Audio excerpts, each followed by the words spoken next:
আসসালামু আলাইকুম। Hello everyone, আপনাদেরকে আজকে যে ঘটনাটা দেখাতে এসেছি এটা অনেক দুঃখজনক ঘটনা। আমাদের বাড়ির পাশে আমার এক চাচি হয় আর কি রিস্তায়। ওনারা বাড়িতে কম থাকে, বেশিরভাগ থাকে শহরে।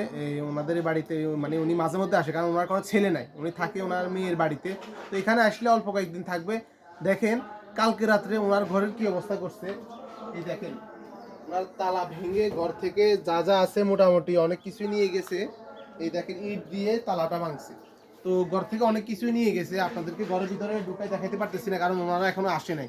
ওনারা আসলে তারপর আমরা ওনাদেরকে নিয়ে ঢুকবো, কারণ ওনারা আসার আগে পর্যন্ত ঢুকলে কি জানি কি হয়ে যায়, বুঝলেন না? এই কারণে ঢুকতেছি না, জাস্ট আপনাদেরকে দেখাইছি। বলেন বাংলাদেশের মানুষ কোথায় যায় এই শান্তি পাবে?